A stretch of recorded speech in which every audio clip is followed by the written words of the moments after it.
आज का प्रातः क्लास है 20/10/68 की वाणी। Today's morning class is the Vani dated 2010-68. ये वाणी जो सुनाई जा रही है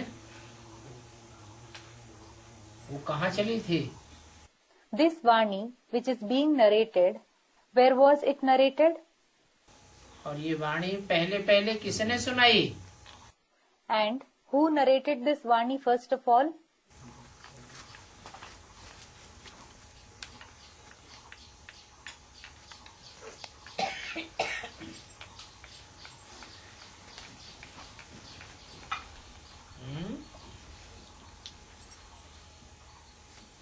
इस वाणी को कहा जाता है मुरली।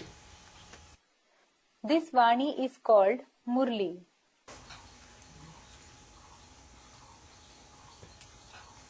कोई को नहीं मालूम? Doesn't anyone know it? Someone said at Mount Abu. कौन बोला? Who said it? आपसे पूछा जा रहा है। To the student who replied, are you being asked about this? जिनके लिए क्लास हो रहा है उनसे पूछा जा रहा है। It is being asked to those for whom the class is going on.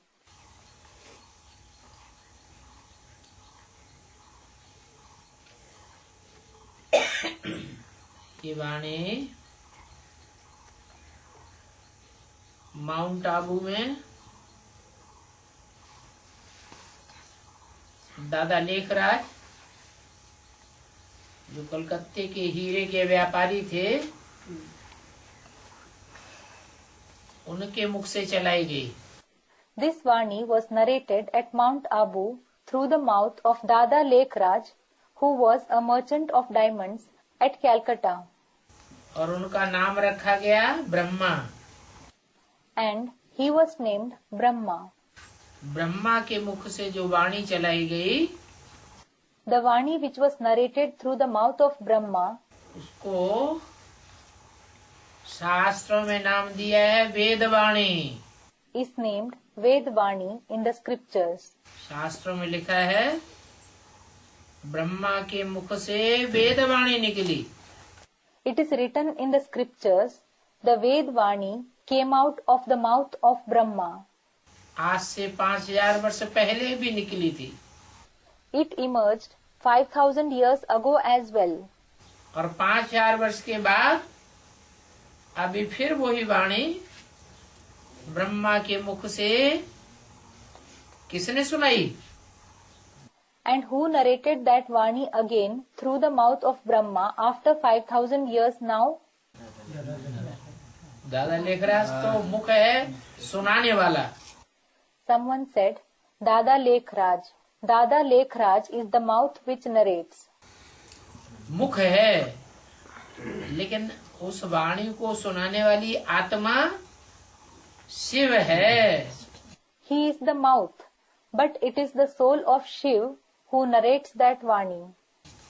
Brahma या दादा लेखराज नहीं है। It is not Brahma or Dada Lekhraj. तो आते ही पूछा, Therefore, he asked as soon as he came. Shiv बाबा ने ब्रह्मा में तन में प्रवेश किया और आते ही पूछा, Shiv Baba entered the body of Brahma and asked as soon as he came, इन आँखों से भल दादा को देखते हो? although you see Dada through these eyes. दादा माने दादा Lekhraj. Dada means Dada Lekhraj. परंतु बुद्धि से याद शिव बाबा को याद करते हो? Do you remember Shiv Baba through the intellect? देखते हो किसको? Whom do you see? Brahma दादा लेखराज को। लेकिन याद किसको करते हो उसमें? Brahma, Dada Lekhraj. But whom do you remember in him? Shiv बाबा को। कैसे याद करेंगे? Shiv Baba. How will you remember him? Shiv बाबा को कभी देखा है? Have you ever seen Shiv Baba? हैं? देखा तो नहीं है। तो ब्रह्मा में शिव बाबा को कैसे याद करेंगे? You have certainly not seen him. Then how will you remember Shiv Baba in Brahma? मन और बुद्धि से। कोई में भूत प्रेत आता है। A student, through the mind and intellect. When a ghost or spirit enters someone, कोई की आत्मा आती है, पितर आते हैं। when someone's soul, the pitar, meaning ancestors, enters someone, तो कहते हैं हमारे बाप की आत्मा आई। they say, the soul of our father has come. तो बाप को देखा है तो बुद्धि में याद आ जाता है बाप ऐसा ऐसा था, इसके तन में वो आत्मा आ गई। So, since they have seen the father, it comes in their intellect, father was like this and this. That soul has come in this one's body. तो शिव बाबा को याद करते हो इसके तन में। Therefore, do you remember Shiv Baba in the body of this one? तो शिव कैसा है? So, how is Shiv? हैं? निराकार माने निरे आकार हैं ढेर सारे। Student said Nirakar, meaning incorporeal. Nirakar means, is it Nire Akar? Does it mean a lot of them, that is shapes? एक दो आकार नहीं है। Are there not one or two shapes? निराकार माने क्या? बिंदु। What does Nirakar mean? Someone said a point. A point. ठीक है, All right. तो मुझे बिंदु को याद करो। So, remember me, the point. कौन याद करे? Who should remember me? तुम बिंदु बिंदु आत्माएं। You point-like souls. हम सब कौन हैं? Who are we all? हैं? आत्मा। Souls. कैसा रूप है? What is our form? बिंदु। A point. कोई कैसे माने कि बिंदु रूप है? How will someone believe that we have the form of a point? देखने में तो आंखें दिखाई पड़ती। What we can see is the eyes. बिंदु कहाँ है? Where is the point? बिंदु इतना बड़ा नहीं है जो इन आंखों से दिखाई पड़े। The point is not so big that it can be seen through these eyes. क्या आत्मा इतनी बड़ी नहीं है जो इन आंखों से दिखाई पड़े? What? The soul is not so big that it can be seen through these eyes. जो गीता पढ़ते हैं ना लोग घरों में, The Gita, which people read at homes, उस गीता में भी लिखा हुआ है अणो अणियान समनुस्मरेति, अणु से भी अनुरूप आत्मा है। it has been written in that Gita too. Anu aniyan sam anusmaretya. The soul is minuter than even an atom. वो अणु आत्मा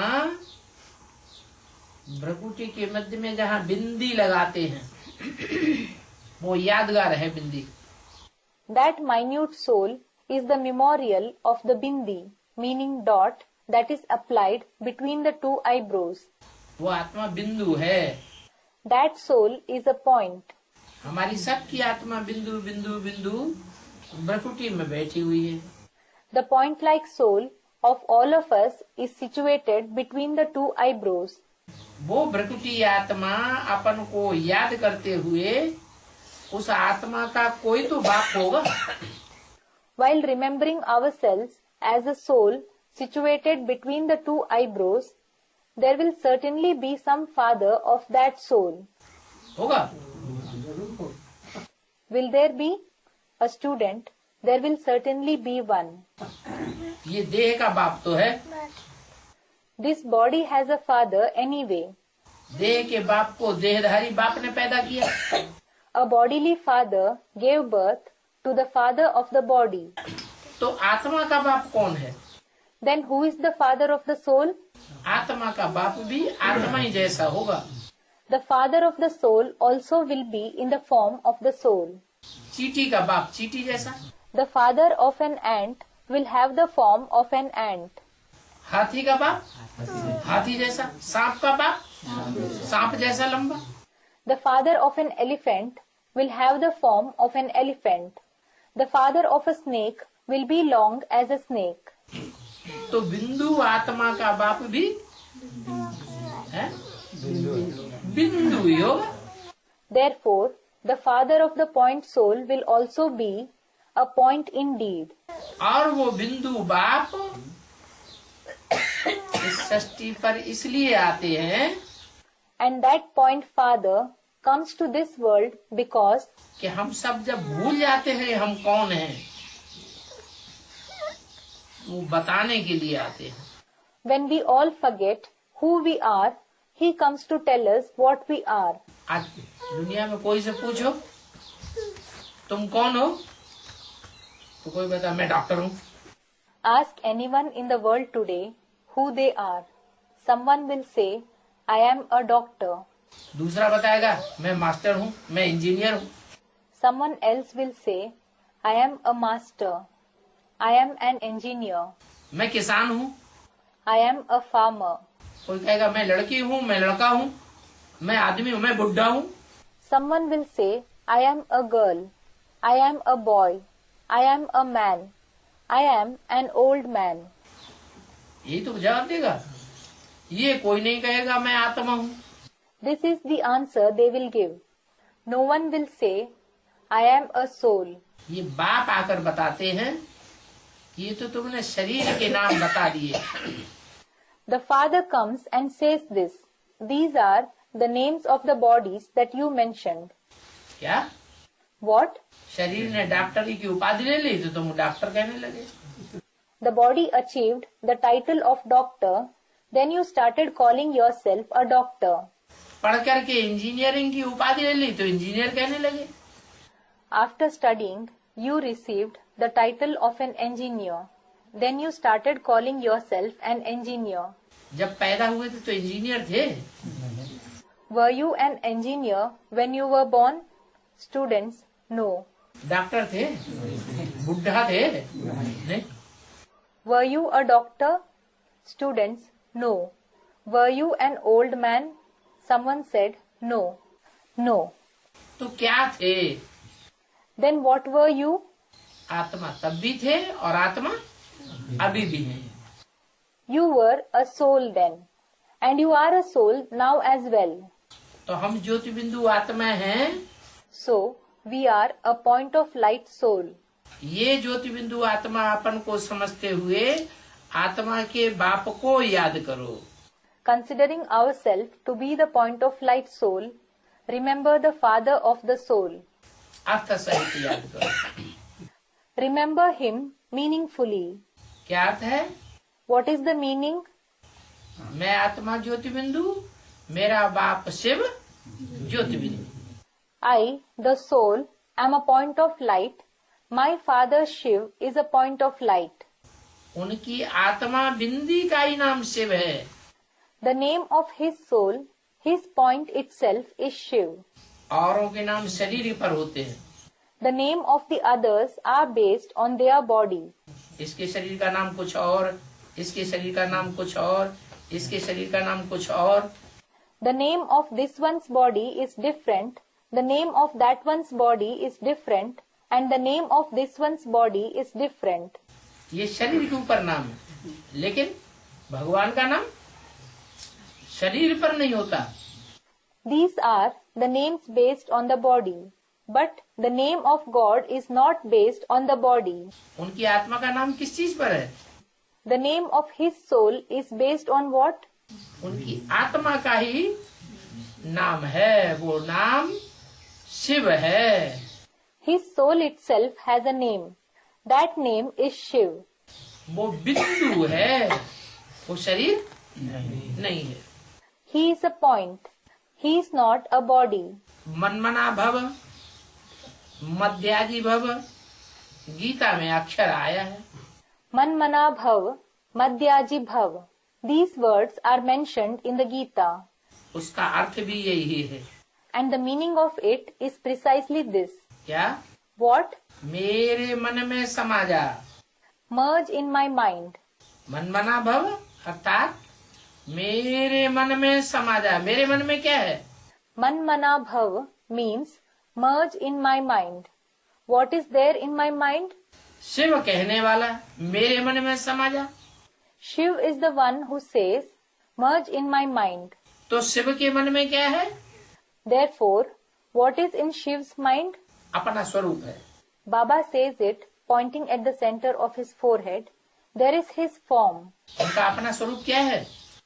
What is his form? ज्योति बिंदु। A point of light. तो तू भी अपने मन में समा ले। So, you too assimilate this fact in your mind.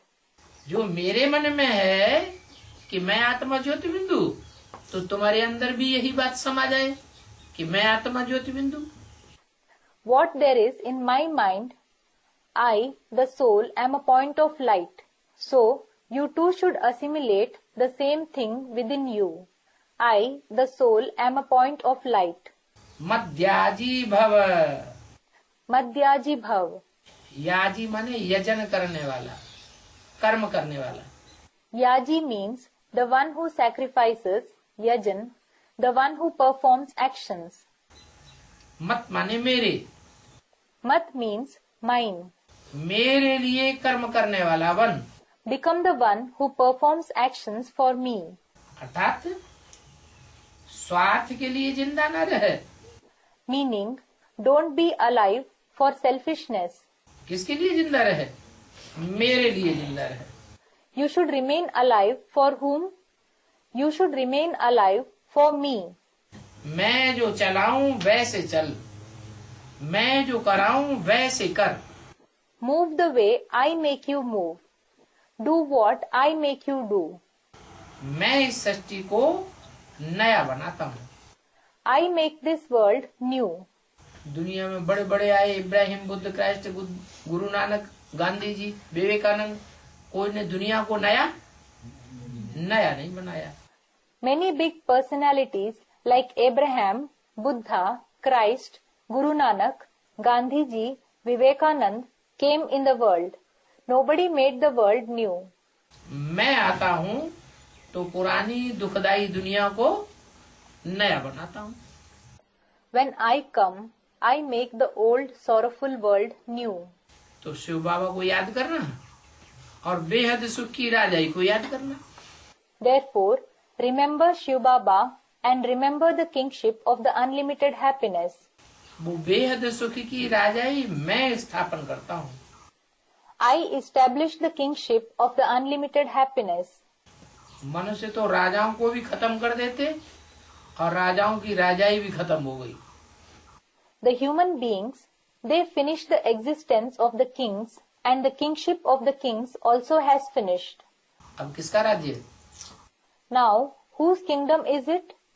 प्रजा के ऊपर प्रजा का राज्य है दुनिया में। There is the rule of the subjects over the subjects in the world. पहले दुनिया में किसका राज्य होता था? Whose kingdom existed in the world earlier? राजाओं का राज्य होता था। वो राजाओं का राज्य किसने स्थापन किया था?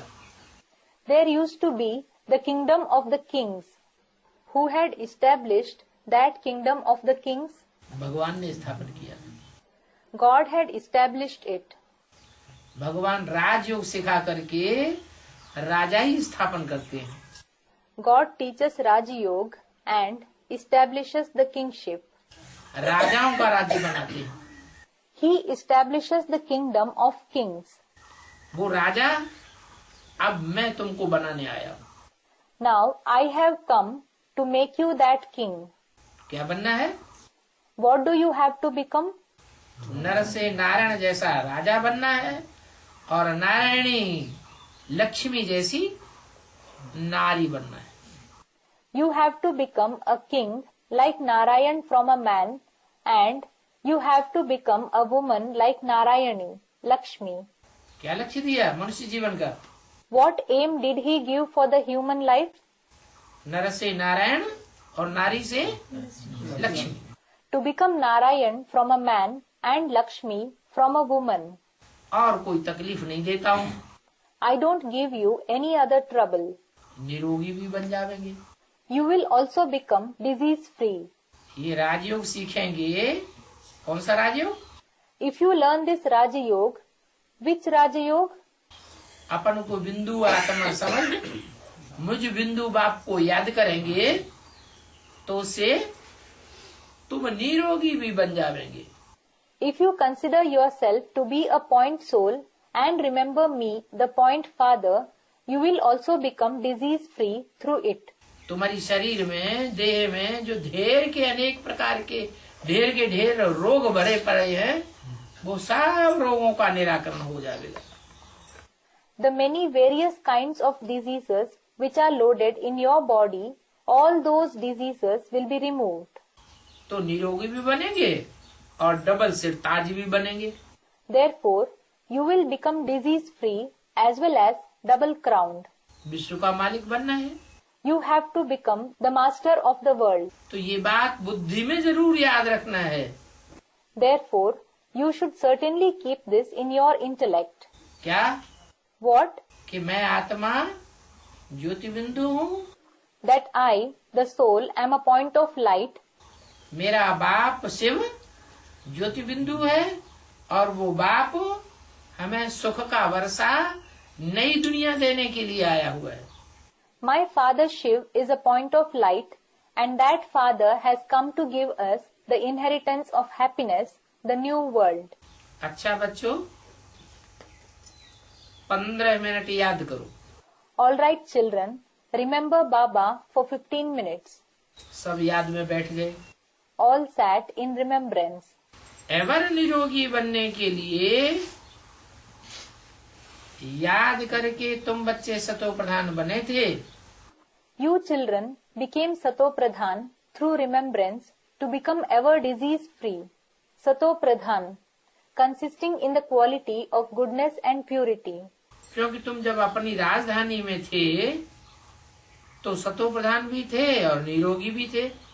It is because when you were in your capital, you were Sato Pradhan as well as disease free. तुम्हारी काया कंचन थी. कंचन माने सोना. Your body was like Kanchan. Kanchan means gold. सोने की तरह मूल्यवान तुम्हारी काया थी. इसमें कोई भी प्रकार का कोई डिफेक्ट, कोई बीमारी नहीं थी. Your body was precious as gold. There wasn't any kind of defect, any disease in it. तो ऐसा 21 जन्मों के लिए निरोगी बनना है. Therefore, you have to become disease free like this for 21 births. 8 जन्म सतयुग में और 12 जन्म Treta. That is, 8 births of the golden age, 12 births of the silver age, और 1 जन्म इस संगम युग में. and 1 birth of this confluence age. अगर राजयोग सीखते रहे, निश्चय बुद्धि बने रहे, If you keep learning Raj Yoga, remain the one with a faithful intellect, बीच में टूट नहीं गए, कोई दूसरों की बातों में नहीं आ गए, तो क्या रिजल्ट होगा? if you don't break away from knowledge in between, if you don't come under the influence of others' words, what will be the result? कि तुम इसी जन्म में निरोगी कंचन काया वाले बन जाओगे. You will become the one with the disease-free golden body in this very birth. 1 जन्म ये, 8 जन्म सतयुग के, 12 जन्म त्रेता के, टोटल मिला के 21 जन्म तुम निरोगी बने रहेंगे. This present 1 birth, 8 births in the golden age, 12 births in the silver age, in total, you will remain disease-free for 21 births. इतनी सहज बातें बतलाता हूँ. I narrate such easy topics. कोई दवाई आदि भी करने की बात नहीं है. There is no question of taking any medicine etc. either. क्या What? पहले तो डॉक्टर ही नहीं था. है? पहले डॉक्टर ही नहीं था. A student, earlier there wasn't any doctor at all. पहले डॉक्टर थे, वैद्य कहा जाता था. There were doctors earlier. They were called Vaidya, meaning an Ayurvedic doctor. हाँ, पहले किताबें भी थी डॉक्टरी की. Someone said something. Yes, there were also the books on medicine earlier. लेकिन ये सब डॉक्टरी की किताबें आदि द्वापर युग में बनी. But all these books on medicine etc. were written in the Copper Age. सतयुग त्रेता में कोई किताबें डॉक्टरी की नहीं होती, डॉक्टर ही नहीं थे. There are no books on medicine in the Golden and Silver Ages. There were no doctors at all. दवाइयाँ भी नहीं होती थी। There used to be no medicine either. तो बाप अविनाशी सर्जन है। So, the father is the imperishable surgeon. वो सर्जन होते हैं, डॉक्टर होते हैं, वैद्य होते हैं, हकीम होते हैं। आज जिंदा हैं, कल मर जाएंगे। Those surgeons, doctors, vaidyas, hakims are alive today. Tomorrow they will die. और ये सर्जन And this surgeon ऐसा सर्जन है जो तुमको ऐसी दवाई दे करके जावेंगे कि तुम 21 जन्म कभी भी निरोगी, वो रोगी नहीं पड़ेंगे।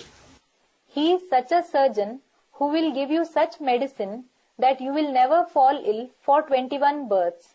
रोग आगे आवेगा ही नहीं। You will never become sick again. कितनी सहज युक्ति बतलाते हैं। He gives you such an easy idea. सिर्फ कहते हैं अपन को आत्मा समझ, बाप को याद करने से तुम एवर हेल्दी एवर वेल्दी बन जाओगे।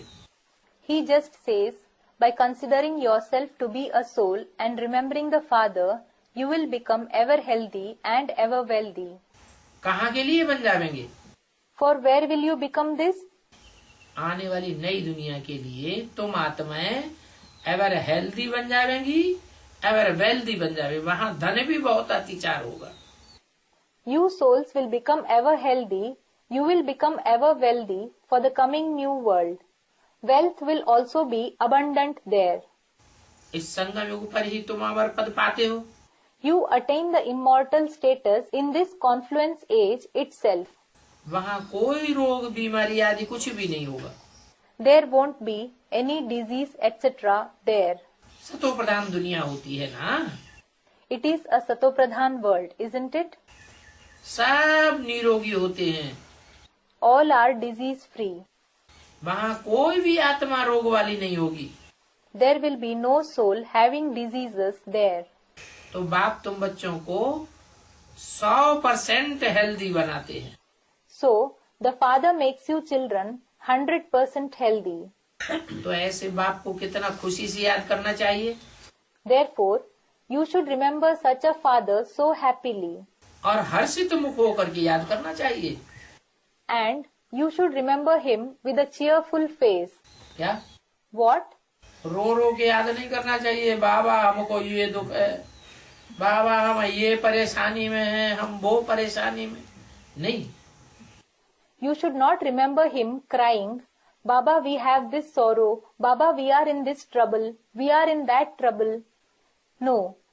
ये जो परेशानियां हैं वो रोने से खत्म होने वाली नहीं है। These troubles are not going to end by crying. क्योंकि पूर्व जन्म का जो हिसाब किताब हमने बांधा है वो तो हमको ही काटना पड़ेगा। It is because we ourselves will have to cut the karmic accounts which we have made in the previous births. तो हर्षित मुख होकर के रहना चाहिए। Therefore, you should keep a cheerful face. बाप गारंटी देते हैं मीठे मीठे बच्चों, तुम्हारे जो भी पाप हैं, The Father guarantees, sweet children, all your sins, जिन पापों के कारण तुम इस जन्म में दुखी होते आए हो, the sins because of which you have been sorrowful in this birth, वो सारे पाप इस योग अग्नि से तुम्हारे भस्म हो जाएंगे। all those sins of yours will be burnt to ashes by this fire of yoga. एक ही जन्म में सारे पाप भस्म हो जाएंगे। All the sins will be burnt to ashes in just one birth. 5000 वर्ष पहले भी तुम निरोगी बने थे। You became disease free 5,000 years ago as well. अनेक बार तुम निरोगी बने हो। You have become disease free many times. बाप ने स्मृति दिलाई है, पर वो बर हम आत्माएं हर 500 वर्ष के बाद श्रीमत पर चल एवर वेल्दी और हेल्दी बनते हैं। The Father has reminded us, we souls truly become ever wealthy and ever healthy after every 5,000 years by following the Srimad. सो भी जन्म जन्मांतर 21 जन्मों के लिए, That too, birth after birth for 21 births. जो अभी पुरुषार्थ कर पद पावेंगे वो ही कल्प कल्प पाते रहेंगे। Those who attain a status by making purusharth, that is spiritual effort, now will keep attaining it kalp after kalp, that is, cycle after cycle. क्या अभी चूक गए तो 5000 वर्ष के बाद फिर चूक जावे। What? If you miss the chance now, you will miss the chance again after 5000 years. क्योंकि ये सारी सृष्टि का चक्र 5000 वर्ष का है। Because the cycle of the entire world is of 5000 years. जिसका हिसाब भी बता सकते हैं। The account of it can also be given. आधे का तो हिसाब अभी सुन लिया। क्या You heard the account of half the kalp just now. What? सत्युग त्रेता आधा कल्प, The golden and silver ages make half the kalp. वहाँ सुखी ही सुख, There is happiness and only happiness there. और द्वापर कलयुग आधा कल्प दुख की दुनिया। And in the copper and iron ages, there is the world of sorrow for half the kalp. ये सुख का दुख का खेल 5000 वर्ष का नाटक है।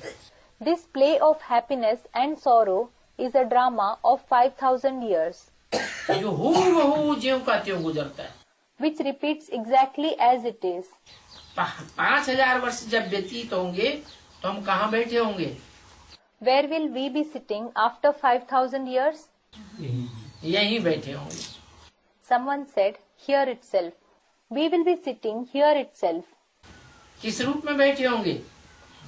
इसी रूप में, इसी चोले में बैठे होंगे। In which form will we be sitting? We will be sitting in this very form and this very body. क्या What? इस चोले के अंदर जो मिट्टी है, ये मिट्टी भी 5000 वर्ष का चक्कर लगा करके और फिर आकर के ऐसी ही मिट्टी बन जाएगी। The soil in this body, this soil will also take a cycle of 5000 years and come and become the same soil again. उस मिट्टी के लौंदे में ये आत्मा प्रवेश करेगी। The soul will enter that lump of soil. कोई माता के गर्भ से ही प्रवेश हुआ होगा। The entrance will certainly have taken place in the womb of some mother. तो देखो कितना वंडरफुल ज्ञान बाप आकर के सुनाते हैं। So see what a wonderful knowledge the father narrates when he comes. अनेक बार तुम ये ज्ञान सुनते हो। You listen to this knowledge many times. अच्छी रीति योग लगावेंगे तो तुम पूरी रीति सजाओं से छूट जाएंगे। If you have yoga in the right way, you will be completely free from punishments. अगर अच्छी रीति याद नहीं किया तो थोड़ी धर्मराज की सजाएं भी खानी पड़ेगी। If you don't remember the father in the right way, you will also have to suffer the punishments of Dharmaraj, the chief justice, a little. कल्प कल्पांतर फिर सजाएं खाते रहेंगे। Then you will keep suffering punishments kalp after kalp. अगर अभी पूरा योग नहीं लगाया तो 5000 वर्ष के बाद फिर योग नहीं लगावेंगे। If you don't have complete yoga, that is connection now, you will not have yoga after 5000 years again. उसका रिजल्ट होगा फिर सजाएं खावेंगे। The result of this will be that you will suffer punishments again. फिर 5000 वर्ष के बाद फिर सजाएं खावेंगे। You will suffer punishments again after 5000 years. माने हर 5000 वर्ष के बाद ऐसे ही क्रम चलता रहेगा। तो क्या करना चाहिए? It means the same sequence will go on after every 5000 years. So what should you do? मार नहीं खाना चाहिए। मार नहीं खाना चाहिए। अच्छी तरह जो कुछ करना हो सो अभी कर मरो। Someone said, you should not suffer beatings. You should not suffer beatings. Whatever has to be done, do it properly now itself and die. बाप एक सेकंड में मुक्ति, जीवन मुक्ति का वर्षा देते। The father gives the inheritance of liberation and liberation in life in a second. बच्चा माँ के गर्भ से बाहर निकला और बाप के वर्षे का हकदार बना। As soon as a child comes out of the womb of the mother, it becomes entitled to the father's inheritance. तो तुम भी अभी हकदार बनने आए हो। So you too have come to become entitled now. क्या? What? अब भट्टी तो कर ली ना। You have done the bhatti now, haven't you? वहाँ 9 महीने की भट्ठी होती है पेट में। फिर बच्चा पैदा होता है, बाप के वर्षे का हकदार बनता है। There it is the bhatti for 9 months in the womb. Then the child is born and becomes entitled to the inheritance of the father. यहाँ 9 दिन के अंदर सारा काम पूरा हो गया। Here everything is completed within 9 days. ये वेद की भट्टी है। This is the unlimited bhatti. 9 दिन के अंदर तुमने समझ लिया ये हमारा बाप है और हम इसके बच्चे। Within 9 days you understood this is our father and we are his children. बाप 1 सेकंड में मुक्ति, जीवन मुक्ति का वर्षा देते हैं। The father gives the inheritance of liberation and liberation in life in a second. बच्चा माँ के गर्भ से बाहर निकला, वर्षे का हकदार बन जाता है ना। As soon as a child comes out of the womb of the mother, it becomes entitled to the inheritance, doesn't it? उसमें बच्चे और बच्चियां दोनों होती है। It is for both sons and daughters. यहाँ तो तुम सभी बच्चे हो बाप के। Here you all are the sons of the father. आत्मा आत्मा क्या हुए? आत्मा आत्मा आपस में भाई भाई। What are the souls for each other? The souls are mutually brothers. बाप को पहचाना और स्वर्ग का वर्षा पाया। You recognized the father and received the inheritance of heaven. फिर है पुरुषार्थ करने के ऊपर। Then it depends on the purusharth you make. पुरुषार्थ ऊंच करेंगे तो ऊंच पद पावेंगे। If you make high purusharth, you will achieve a high status. जितना याद की यात्रा में जास्ती रहेंगे उतना ऊंच पद पावेंगे। The more you remain in the journey of remembrance, the higher the status you will attain. और कोई तकलीफ नहीं देते हैं। He does not give you any other trouble. पढ़ने के लिए कोई यहाँ किताब आदि भी तुमको नहीं दी जाती है। Here you are not given any book and so on to study either. वहाँ तो स्कूलों में कितनी किताबों का गट्ठर है। There is a bundle of so many books to study there in the school. कक्षा 1, 2, 3 का स्कूल का विद्यार्थी होगा, उसकी पीठ में गधे की तरह ढेर सारी किताबें लदी हुई होंगी। Many books will be loaded on the back of a student studying in class 1, 2 or 3 like a donkey. और तुमको तो बाप कोई किताब आदि की दरकार भी नहीं बताते हैं। And the father says, you don't need any books etc. at all. पढ़ने के लिए तुम्हारे पास किताबें भी नहीं देते हैं। He does not give you any books to study either. कोई बोझ नहीं। There is no burden. इसको कहा जाता है ज्ञान और विज्ञान। This is called Gyan, knowledge, and Vigyan, special knowledge. ज्ञान Knowledge, जो 5000 वर्ष का चक्र है उसका ज्ञान। the knowledge of the cycle of 5000 years. तुम्हारे 84 जन्मों की कहानी वो ज्ञान। To know the story of your 84 births is knowledge. और विज्ञान क्या है? याद। And what is Vigyan? Remembrance. भगवान की जो याद है वो है विज्ञान। The remembrance of God is Vigyan. वास्तव में सच्चा सच्चा ज्ञान विज्ञान भवन तो ये है। Actually, this is the true Gyan Vigyan Bhavan. That is center of knowledge and science. वो तो दिल्ली में उन्होंने ईंटों का बनाया हुआ है, पत्थरों का ज्ञान विज्ञान भवन। They have made the Gyan Vigyan Bhavan of bricks and stones in Delhi. वास्तव में उसमें ज्ञान और विज्ञान की कोई बातें नहीं है। Actually, there is nothing about Gyan and Vigyan there. वो तो सिर्फ नाम मात्र है। गवर्नमेंट का बनाया हुआ ज्ञान विज्ञान भवन, जहाँ अनेक भाषाओं में लेक्चर होते रहते हैं। That Gyan Vigyan Bhavan made by the government, where lectures in various languages are given, is just for name's sake. तुम तो उस अमरपुरी में जाते हो जहाँ दुनिया में एक ही भाषा होगी, एक ही राज्य होगा, एक ही राजा होगा, एक ही कुल होगा और एक ही मत होगा। You go to that Amarpuri, abode of immortality, where there will be only one language, one kingdom, one king, one family and one opinion in the world. तो फिर आपस में झगड़ा होगा? झगड़ा होने का सवाल ही नहीं। Then, will there be fighting amongst each other? Students, no. There is no question of fights at all. वहाँ इन्हें एक ही लक्ष्मी नारायण का राज्य होगा। There will be just one kingdom of these Lakshmi Narayan. दूसरा कोई खंड वहाँ था ही नहीं। There was no other land there at all. एक ही भारत खंड था। There was only the land of Bharat, India. Bharat को सचखंड और दुनिया को झूठखंड कहते हैं।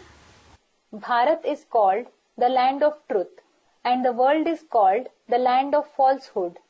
ये भारत भी झूठखंड बन जाता है। This Bharat also becomes a land of falsehood. ये भारत फिर भी अविनाशी खंड है। Even so, this Bharat is an imperishable land. झूठखंड बनता है तो भी इसका विनाश नहीं होता। Although it becomes the land of falsehood, it is not destroyed. और सचखंड है तब तो है ही अविनाशी। And when it is the land of truth, it is certainly imperishable. शास्त्रों में दिखाया है कि महाप्रलय हो जाती है। It is shown in the scriptures that a great pralay takes place. Pralay means dissolution of the world at the end of the kalp. परंतु ऐसी महाप्रलय तो कब होती नहीं है जो भारत खंड भी खत्म हो जाए। But such a great pralay never takes place so that even the land of Bharat would be destroyed. क्या? What? भारत खंड तो सदैव रहता ही है। The land of Bharat certainly exists forever. हाँ, कभी छोटा रूप है और कभी बड़ा रूप हो जाता है। Yes, sometimes it is in a small form and sometimes it becomes big. बाकी सभी खंड विनाश को पाते हैं। All the other lands are destroyed. चाहे वो अमेरिका हो, अफ्रीका हो, यूरोप हो, ऑस्ट्रेलिया हो, ये सब समुद्र में डूब जाएंगे, समाये जाएंगे। Whether it is America, Africa, Europe, Australia, all these will sink in the ocean. They will be submerged. इसके लिए तैयारियां भी देख रहे हैं। You can also see the preparations for this. क्या तैयारियां हो रही हैं? What preparations are taking place? Atom bomb बना के रख लिए हैं। Atom bombs have been made and stored. कहते हैं शंकर द्वारा विनाश होता है। It is said that destruction takes place through Shankar. तो शंकर के नाम के साथ साथ क्या लगाते हैं? हर हर बम बम। So what is added to the name of Shankar? Har Har Bam Bam. तो शंकर जी का काम क्या हुआ? Therefore, what is the task of Shankar ji? Shankar ji का काम हुआ बम फोड़वाना और दुनिया का विनाश कराना। Shankar ji's task is to inspire someone to detonate the atom bombs and bring about the destruction of the world. फिर एक ही भारत खंड रह जाता है। Then only the land of Bharat remains. सच खंड रह जाता है, बाकी झूठ खंड का विनाश हो जाता है। The land of truth remains and the land of falsehood is destroyed. तो देखो भारत खंड जो सच खंड है, जिसका कभी विनाश नहीं होता है, उस खंड में ही भगवान बाप आते हैं। So look, the land of Bharat, which is the land of truth, which is never destroyed, God the Father comes in that very land. बाकी सभी खंड विनाश को पाते हैं। All the other lands are destroyed. और खंडों में भगवान बाप नहीं आते। God the Father does not come to the other lands. विनाशी खंडों में भगवान नहीं आते। कहाँ आते हैं? God does not come to the perishable lands. Where does he come? एक सच खंड भारत खंड में आते हैं। He comes to the one true land, the land of Bharat. तो भारत खंड कब विनाश को नहीं पाता है? बाकी हाँ, तमो प्रधान झूठ खंड बन जाता है। Therefore, the land of Bharat is never destroyed. As for the rest, yes, it becomes Tamo Pradhan, that is, dominated by darkness or ignorance, the land of falsehood. किस बात से झूठ खंड बनता है? How does it become a land of falsehood? और सचखंड किससे बनता है? And how does it become the land of truth? ये तुम्हारी बुद्धि में है This is in your intellect. कि श्रीमत भगवान की श्रीमत से सचखंड बनता है। This is in your intellect that it becomes the land of truth with the Srimad of God. और मनुष्यों की दुष्ट बुद्धि से क्या बनता है? झूठ खंड बन जाता है। And what does it become with the evil intellect of the human beings? It becomes a land of falsehood. शास्त्रों की मत पर चलने से क्या बनता है? What does it become by following the directions of the scriptures? ये भारत खंड झूठ खंड बन जाता है। This land of Bharat becomes the land of falsehood. और भगवान की पथ पर चलने से सच खंड बन जाता है। And by following the directions of God, it becomes the land of truth. तो ये बात तुम्हारी बुद्धि में अभी आ गई। Therefore, this topic has come in your intellect now. आधा कल्प भक्ति से झूठ खंड बना। It became the land of falsehood for half the kalp because of bhakti, और बाप के ज्ञान से सचखंड बन जाता है। and it becomes the land of truth through the knowledge of the Father. बाप कहते हैं वेदों शास्त्रों से यज्ञ तप दान पुण्य आदि करने से कोई भी मेरे को प्राप्त नहीं कर सकते। The Father says, no one can find me by studying the Vedas and the scriptures, by performing yajna, that is ritual fires, meditation, giving donations, performing noble deeds, etc. 2500 वर्ष से ये वेद शास्त्र यज्ञ तप दान पुण्य होते आए, मेरे को कोई ने प्राप्त किया ही नहीं।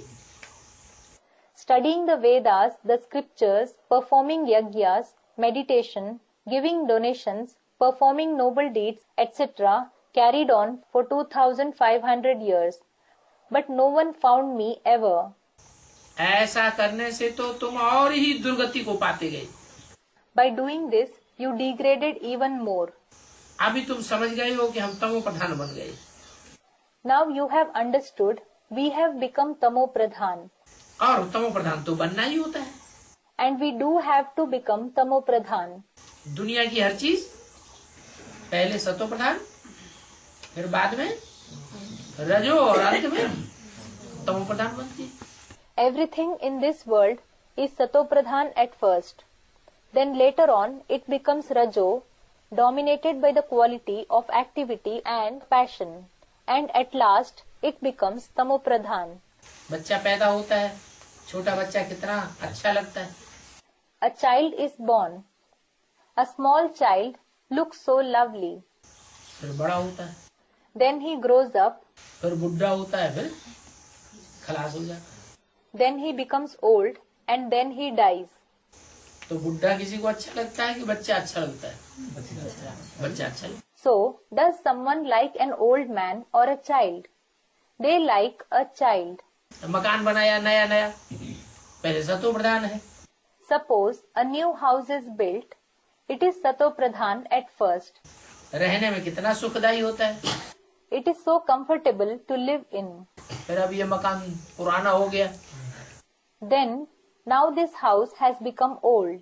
डर लगता हाथियों को झुंड ना आ जाए, गिरा जाए कहीं, अब दब के मर जाएंगे। They feel frightened that if a herd of elephant comes, it will crash the house down and they will be buried to death. तो तमो प्रधान हो गया, किसी को अच्छा नहीं लगता। So, no one likes it when it becomes Tamo Pradhan. तो कहते हैं हर चीज दुनिया की पहले सतो प्रधान फिर तमो प्रधान बनती ही है। Therefore, it is said that everything in the world is Sato Pradhan at first and certainly becomes Tamo Pradhan later. तो ये सृष्टि भी पहले सतो प्रधान सतयुग थी और अब तमो प्रधान कलयुग बन गई। So, this world too was the Sato Pradhan golden age at first and now it has become the Tamo Pradhan iron age. तो सृष्टि भी सतो प्रधान सतो रजो और तमो बनती है। So the world also becomes Sato Pradhan, Sato, Rajo and Tamo. Sato meaning stage in which there is ordinary goodness and purity. दुनिया की हर चीज को ऊपर से नीचे उतरना पड़ता है। Everything in the world has to go down from a high stage. तो ये खेल है। So this is a play. अभी फिर तुम बच्चों को सतो प्रधान बनना है। Now you children have to become Sato Pradhan once again. कैसे बने? उसके लिए ये पुरुषोत्तम संगम युग है। How will you become that? For that there is the elevated confluence age, Purushottam Sangam Yug. क्या? कैसा युग? What kind of an age? इसका नाम है संगम। काय का संगम? Its name is Sangam, confluence. Confluence of what? कलयुग अंत और सतयुग आदि का संगम। Confluence of the end of the Iron Age and the beginning of the Golden Age. जहाँ पुरुषों में अर्थात आत्माओं के बीच में उत्तम उत्तम पार्ट बजाने वाली आत्माएं कौन कौन हैं, वो सब प्रत्यक्ष हो जाता है। Where all the souls who play the best part amongst the Purush, meaning the souls, are revealed. उत्तम उत्तम आत्माएं याद की जाती है ना। The best souls are remembered, aren't they? स्मरण करते हैं ना, सिमरण करते हैं कि नहीं करते हैं? They are remembered, aren't they? Do they rotate the beads or not? नहीं करते। किस रूप में? Students said something. Are they not rotated? Students, they are. In which form? माला के सिमरण करते हैं कि लोग नहीं करते हैं? Do people rotate the beads of the rosary or not? हिंदुओं में भी माला सिमरते हैं कि नहीं सिमरते हैं? Do they also rotate the rosary among the Hindus or not? Students, they do. मुसलमानों में भी माला घुमाते हैं, क्रिश्चियंस में भी माला घुमाते हैं। The rosary is rotated among the Muslims as well as the Christians. सिखों में भी माला घुमाते हैं। वो किसको स्मरण करते हैं? And the rosary is rotated among the Sikhs too. Whom do they remember? ये गोल गोल आत्मा रूपी दानों को याद करते हैं। They remember these round bead-like souls. कौन कौन श्रेष्ठ आत्माएं हैं इस दुनिया में? Who are the elevated souls in this world? तो सिख धर्म वाले अपने धर्म की माला, अपने धर्म की आत्माओं को याद करते हैं। So, the Sikhs remember the rosary, the souls of their religion. Christian धर्म वाले अपने धर्म की अच्छी अच्छी आत्माओं को याद करते हैं। The Christians remember the good souls of their religion. मुसलमान अपने धर्म की अच्छी अच्छी आत्माओं को याद करते हैं। The Muslims remember the good souls of their religion. और हिंदुस्तान में हिंदू लोग अपने धर्म में जो श्रेष्ठ श्रेष्ठ हुए हैं उनको याद करते हैं। And in Hindustan, the Hindus, they remember the elevated souls who have been in their religion. तो हर धर्म में श्रेष्ठ आत्माओं का सुमिरण होता है। So, the elevated souls are counted as the beads of the rosary in every religion. स्मरण होता है। They are remembered. उन श्रेष्ठ आत्माओं को श्रेष्ठ किसने तो बनाया होगा? Someone certainly will have made those elevated souls into elevated ones. जो दुनिया आज याद कर रही है, हर धर्म में उन आत्माओं को याद किया जाता है। किसने बनाया उनको श्रेष्ठ? So that the world is remembering them today. Those souls are remembered in every religion. Who made them the elevated? भगवान ही श्रेष्ठ थे श्रेष्ठ है, जो आकर के श्रेष्ठ थे श्रेष्ठ देवता बनाता है।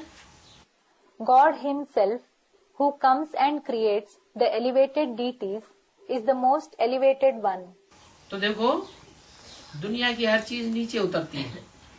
So look, everything in the world goes down.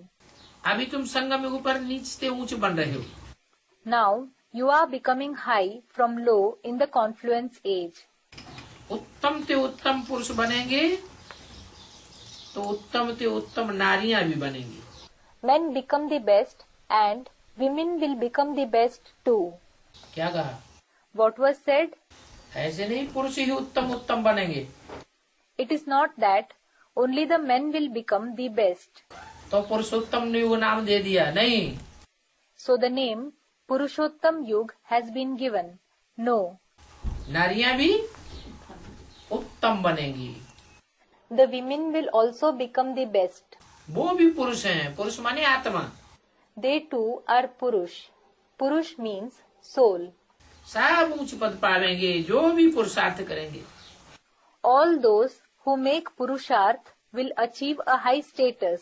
फिर इसके लिए पवित्र भी बनना है। क्या? Then you also have to become pure for this. What? जो उत्तम देवताएं थे वो पवित्र थे या अपवित्र थे? Were the best deities pure or impure?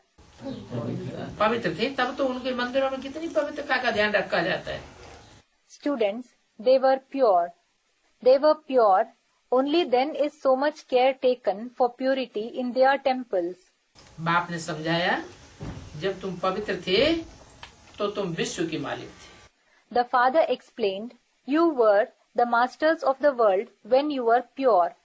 अभी तुम अपवित्र हो Now you are impure, तो तुम बेगर बन पड़े। so you have become beggars. पहले डबल सिर ताज थे, You were double crowned earlier. तुम्हारा लाइट का ताज भी था और स्थूल ताज रतन जड़ भी था। You had a crown of light as well as a physical crown embedded with jewels. ये सिर्फ समझाने के लिए दिखाया जाता है। लाइट का ताज, This crown of light is shown only to explain. वो लाइट का ताज अर्थात प्योरिटी का ताज। The crown of light means the crown of purity. काहे की लाइट होती है? पवित्र आत्मा में ज्ञान की लाइट होती। It is the light of what?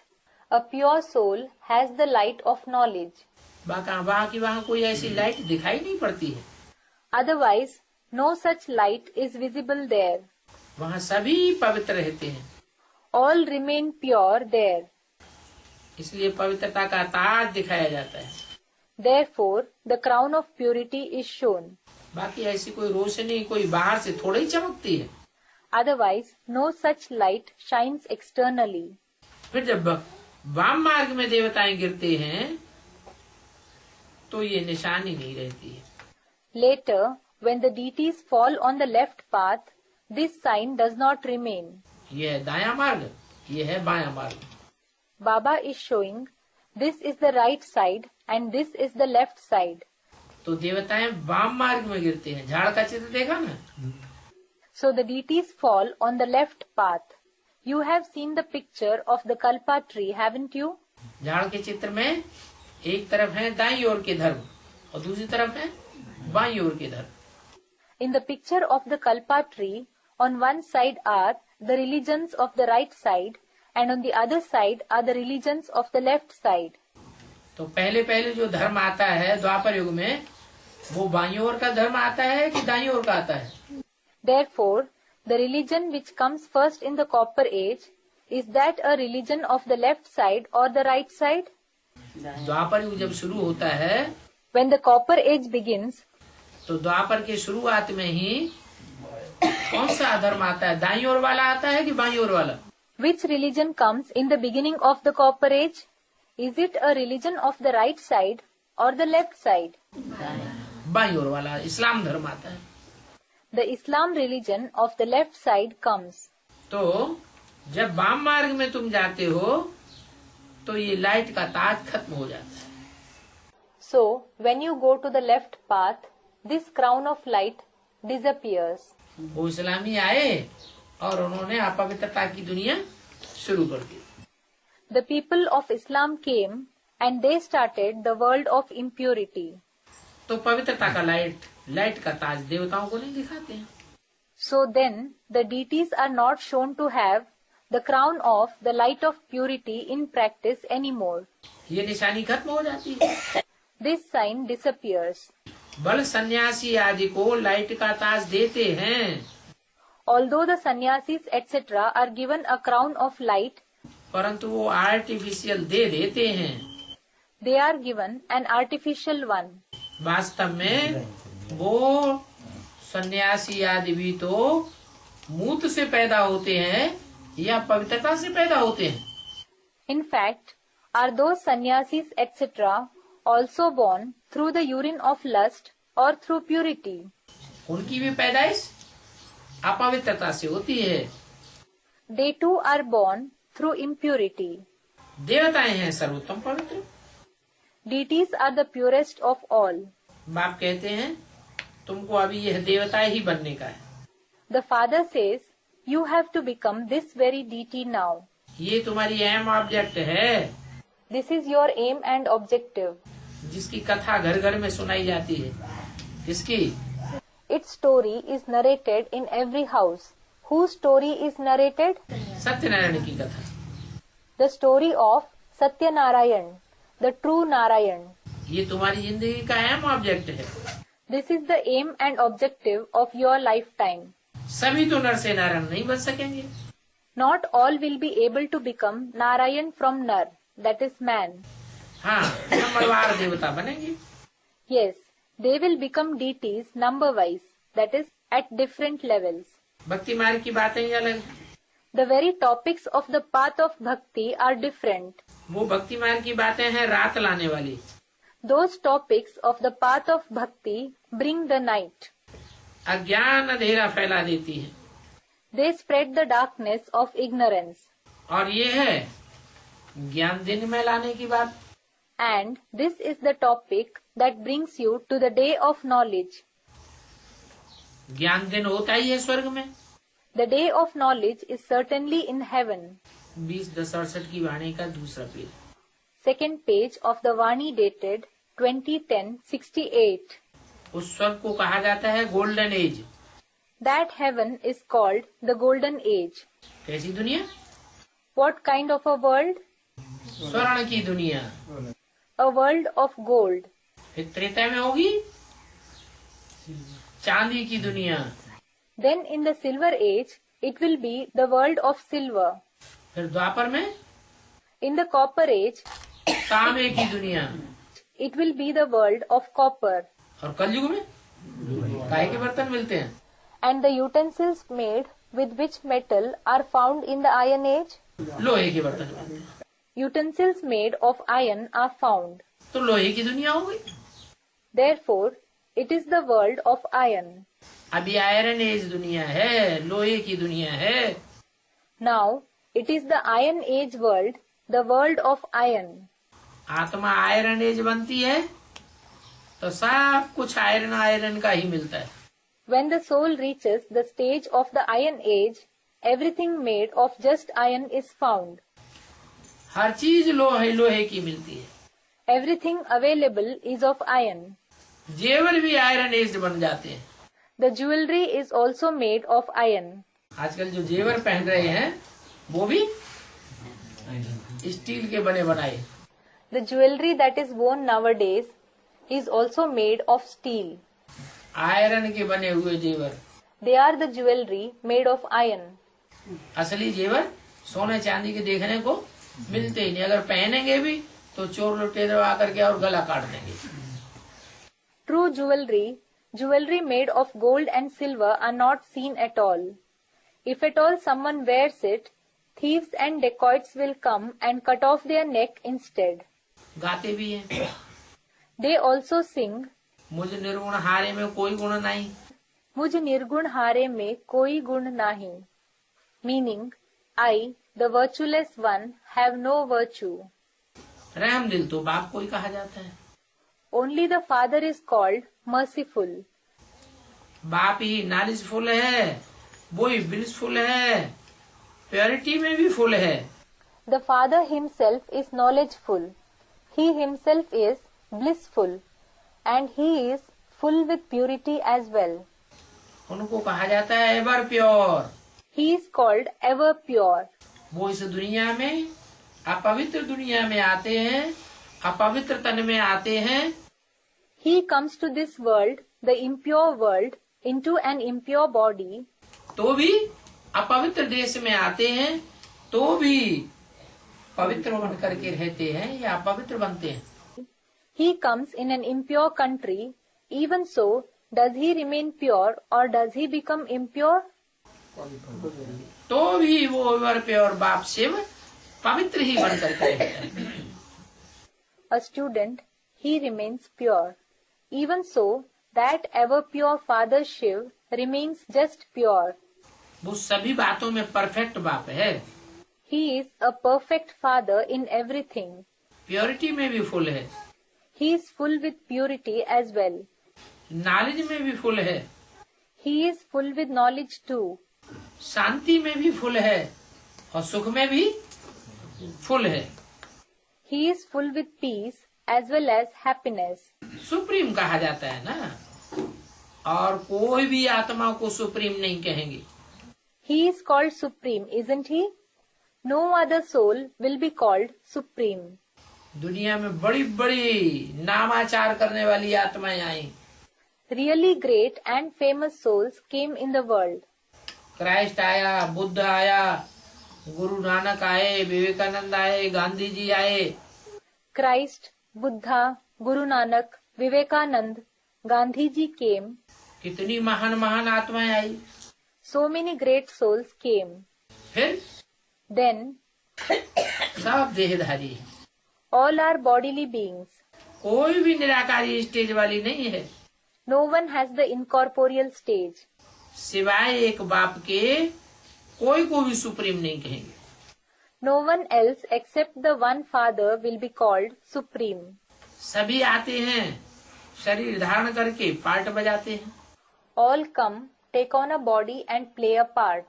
हर एक आत्मा को जो शरीर मिलता है, उस शरीर के ऊपर उनका नाम पड़ता है। The body which every soul gets, they get a name for that body. मेरे शरीर ही नहीं है, I don't have a body at all. तो मेरे शरीर का नाम भी नहीं है।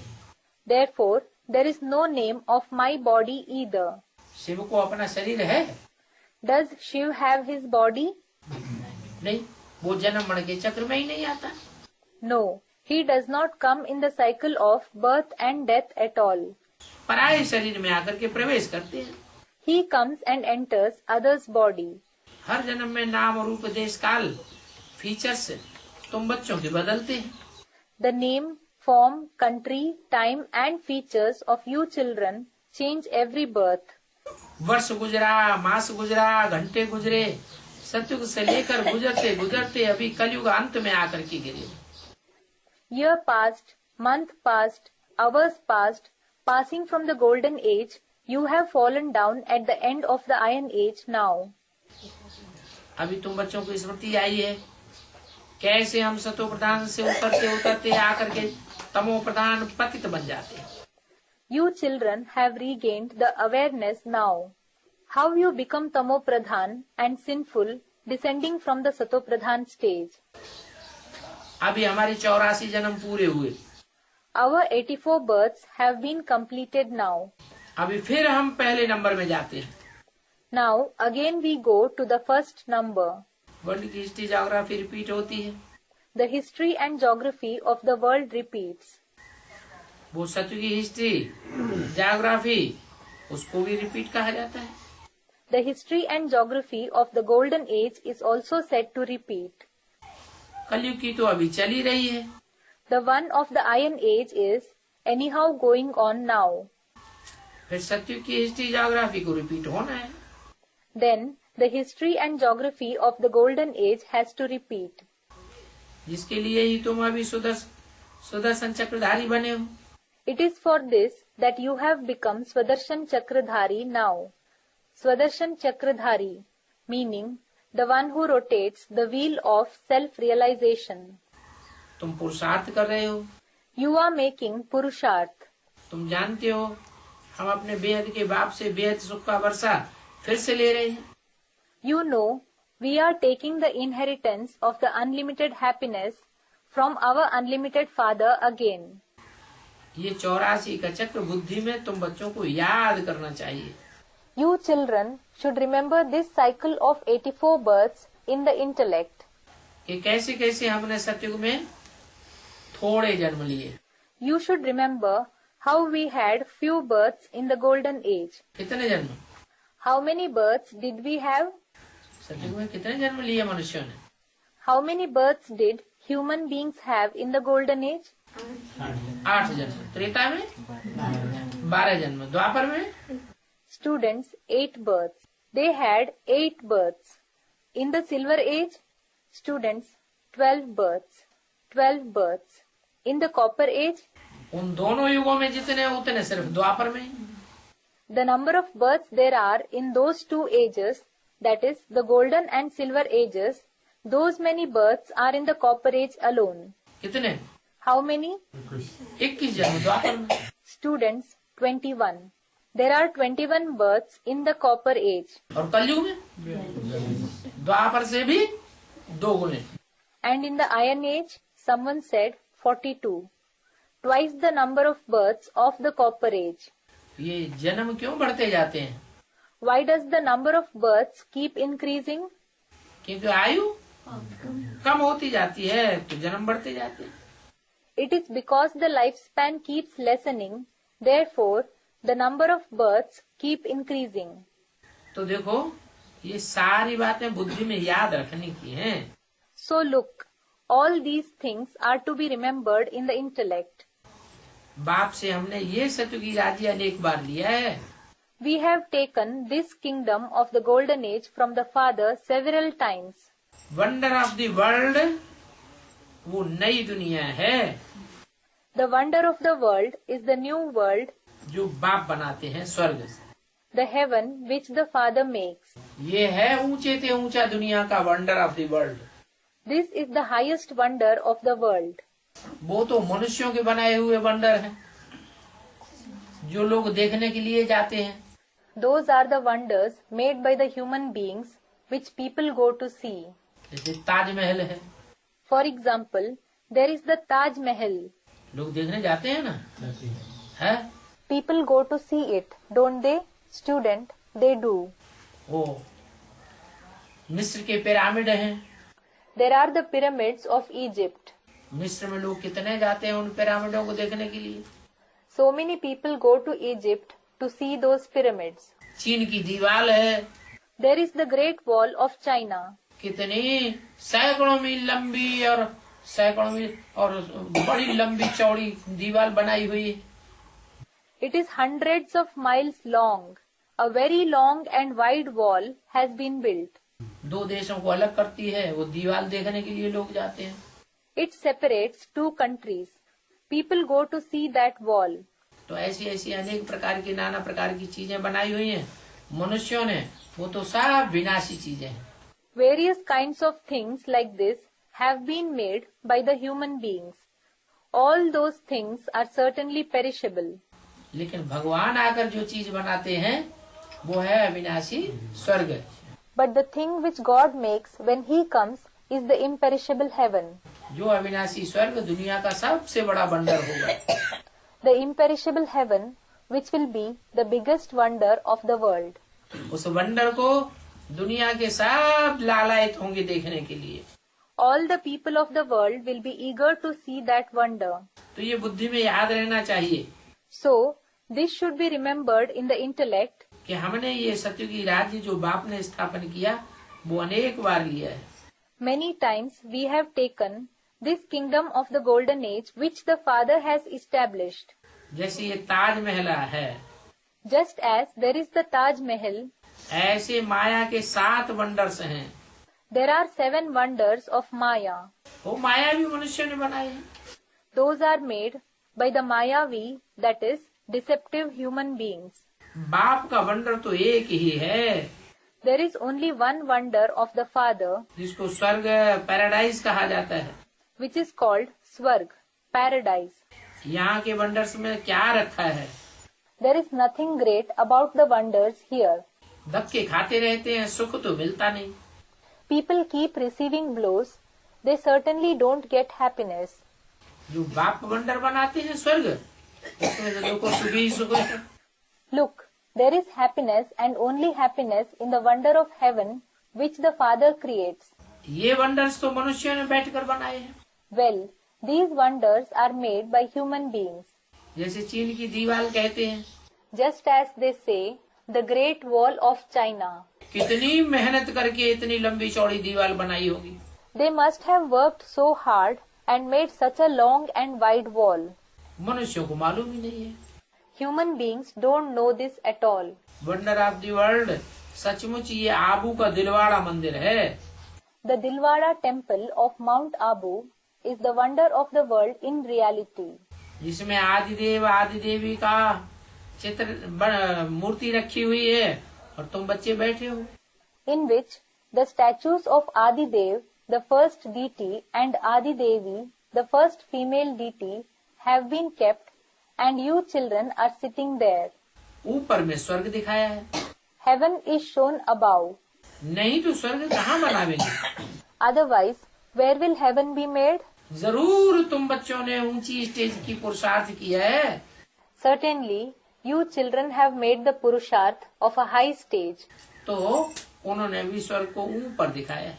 Therefore, they too have shown heaven above. ऊपर में राजाई और नीचे की स्टेज में तुमने तपस्या की है।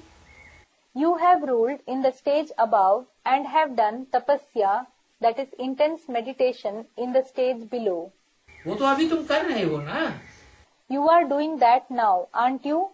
अभी तुम राज ऋषि हो। Now you are Raj Rishi, royal sage. वो सन्यासी तो हैं हठयोग ऋषि। Those sannyasis are Hatha Yoga rishis, sages who perform rigorous physical exercises. ऋषि पवित्र को कहा जाता है, A pure person is called Rishi. पवित्रता तो जरूर चाहिए। Purity is certainly required. एक बार तुमने संपूर्ण पवित्रता धारण कर ली तो तुम आधा कल्प के लिए पवित्र ही रहेंगे। Once you have imbibed purity completely, you will remain just pure for half the kalp. ऐसे नहीं It is not that फिर विष से तुम जन्म लेकर के पवित्र बनेंगे, नहीं। you will be born through the poison of lust and then become pure. No. जैसे सन्यासी बनते हैं, Just as the sannyasis become pure, विष से जन्म लेते हैं, फिर बाद में पवित्र बनने का पुरुषार्थ करते हैं। they are born through the poison of lust and then they make purusharth to become pure. ऐसे तुमको नहीं बनना है। You should not become like that. Shri Krishna को महात्मा कहते हैं, They call Sri Krishna Mahatma, meaning a great soul. परंतु वो तो एवर महात्मा है, But he is ever Mahatma. वो कोई अपवित्रता से जन्म नहीं लेता है। He is not born through impurity. ये सन्यासी लोग तो फिर भी विकार से जन्म लेते हैं, These sannyasis are still born through vices. फिर बाद में बड़े होकर महात्मा बनते हैं।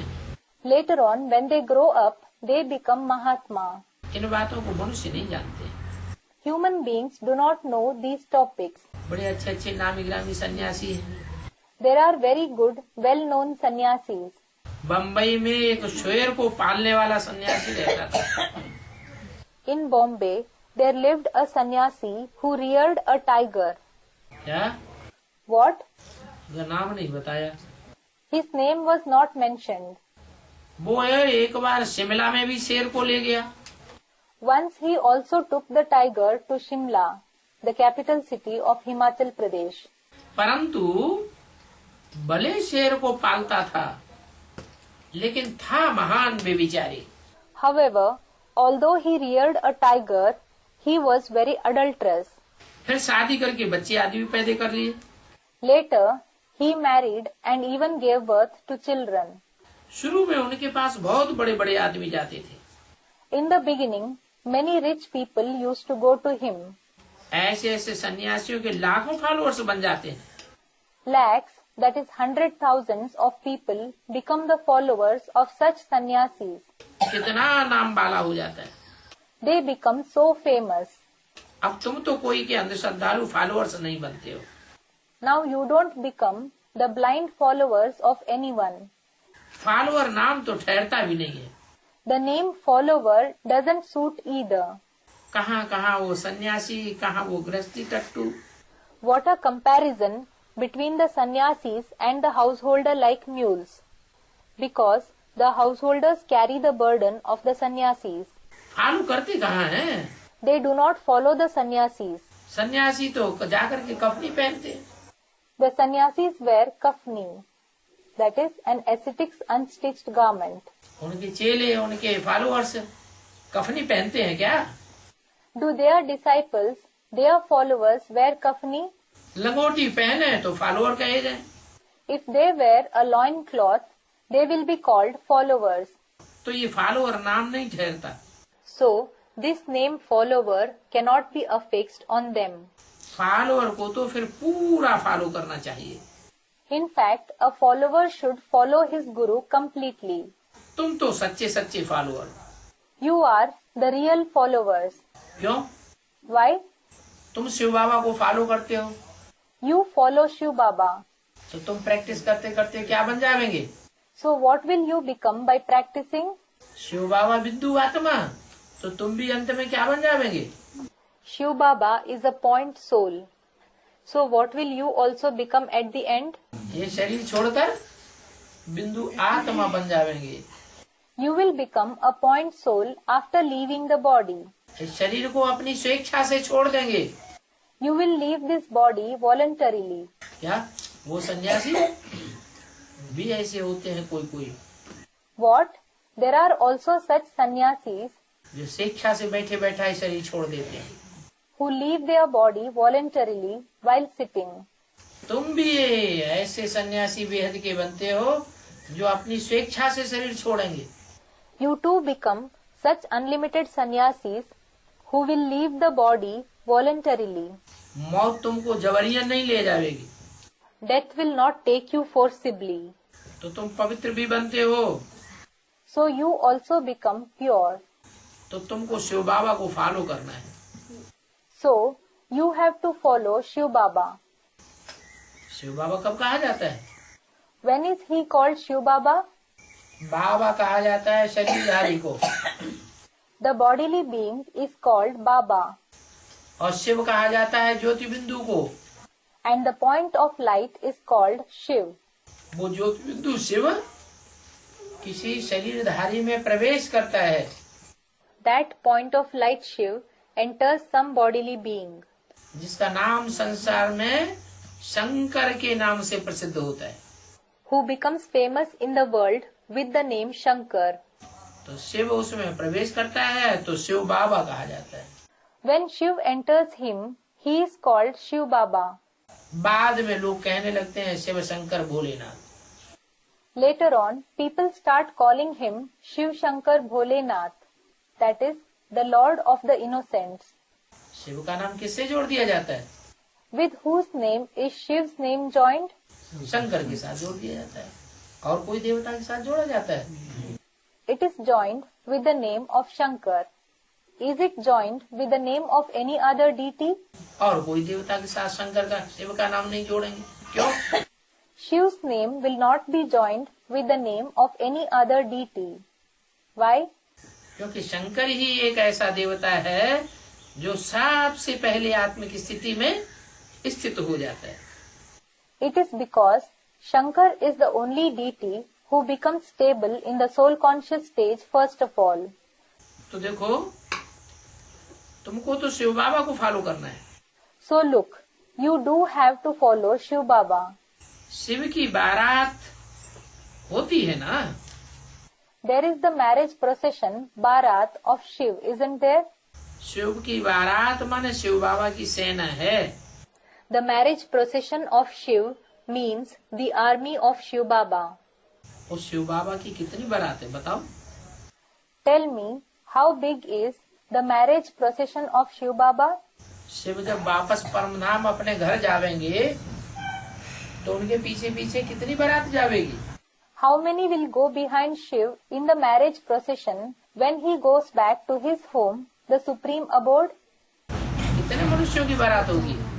It will be a marriage procession of how many human beings? मनुष्यों की होगी या आत्माओं की बारात होगी? Will it be a marriage procession of human beings or of souls? हैं? आत्माओं की बारात होगी। कितनी आत्माएं जावेंगी? Student, it will be a marriage procession of souls. It will be a marriage procession of souls. How many souls will go? Shiv को follow करने वाली कितनी आत्माएं होंगी? How many souls will follow Shiv? 4.5 lakh आत्माएं होंगी। Students, 4.5 lakh, that is 450,000. There will be 4.5 lakh souls. बस That's all. 4.5 lakh तो आत्माएं होंगी। There will be 4.5 lakh souls. लेकिन और भी ऐसी आत्माएं होंगी जो सजा खा करके आत्माएं बनी। But there will also be such souls who become souls after suffering punishments. क्या? What? बहुत बहुत सजाएं खाती है, They suffer a lot of punishments. तब उनका सूक्ष्म शरीर छूटता है, Only then do they leave their subtle body. नहीं तो देहभान छूटता ही नहीं। Otherwise, they don't leave body consciousness at all. तो ये 500-450 करोड़ की बाप की बारात है। So, this is the marriage procession of 5 to 4.5 billion souls of the Father. ये शंकर की बारात नहीं है, This is not the marriage procession of Shankar. Shiv की बारात है। क्यों? It is the marriage procession of Shiv. Why? Shankar की बारात क्यों नहीं कह सकते? Why can't it be called the marriage procession of Shankar? है? अब नहीं कोई नया पुराना जवाब दे रहा है। No one new or old is answering now. हैं? A student, Shankar won't take the souls above. लो, झाड़ के चित्र में कौन बैठा हुआ है जो आत्माएं ऊपर जा रही है? Lo, Are, who is sitting in the picture of the Kalpa tree where the souls are going above? देखो झाड़ के चित्र को। See the picture of the tree. हैं? कौन बैठा हुआ है ऊपर झाड़ के ऊपर? Who is sitting above the tree? Shankar ही तो बैठा हुआ है।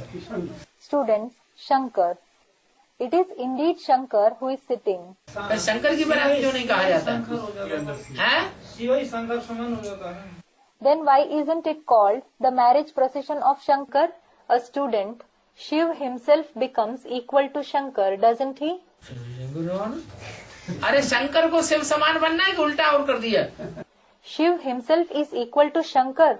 Are, does Shankar have to become equal to Shiv or have you made it the other way round? Shiv है निराकार और वो आके शंकर समान बनेगा। शंकर तो विष पीता है। Shiv is incorporeal and if he comes and becomes equal to Shankar, well, Shankar drinks poison.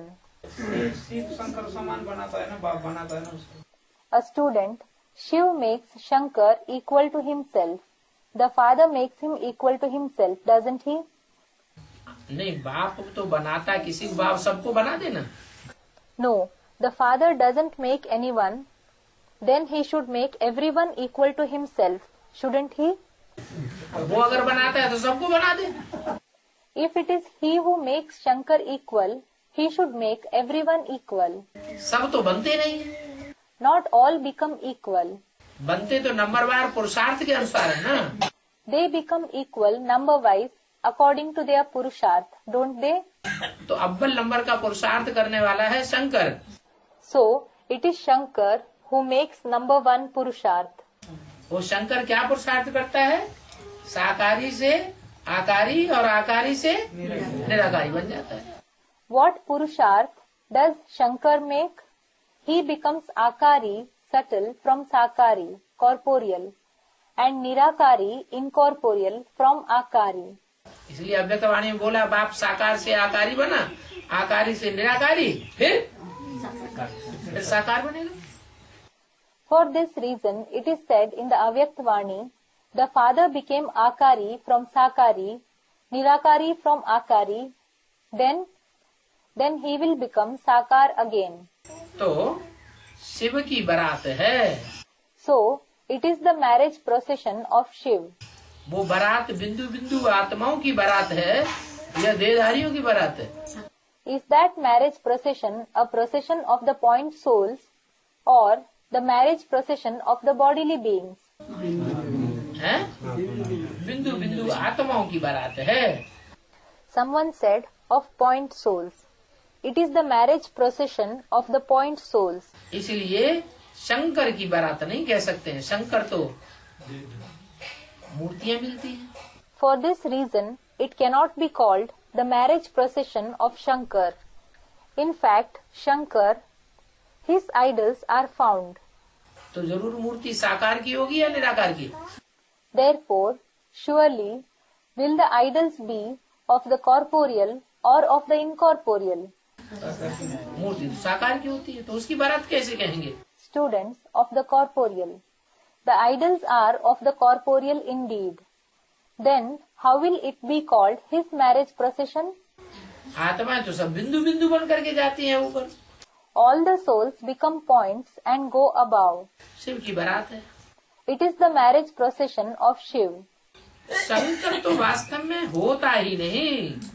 In reality, Shankar does not exist at all. परम धाम में जब आत्माएं जाएंगी तो वहाँ शंकर होगा क्या? When the souls go to the supreme abode, will Shankar exist there? Shankar तो होता ही नहीं। Everyone, no. Shankar does not exist at all. ये भक्ति मार्ग में अनेक ढेर के ढेर चित्र बनाए। Many pictures of all sorts have been made in this path of bhakti. ये चित्र कहाँ की यादगार है? These pictures are a memorial of which time? संगम युग की यादगार है। They are a memorial of the confluence age.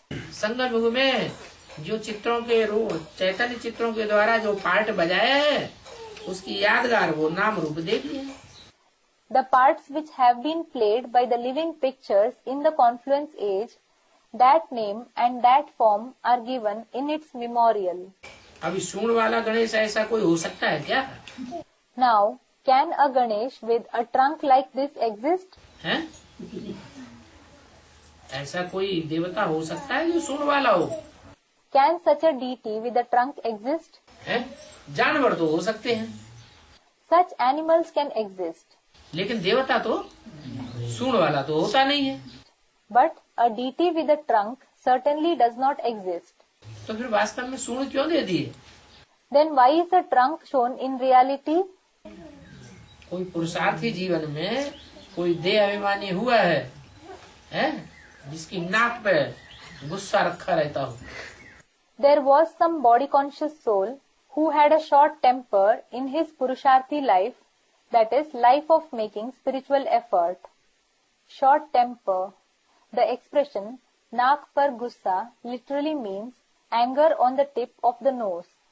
तो नाक लंबी दिखाई गई है। Therefore, he is shown with a long nose.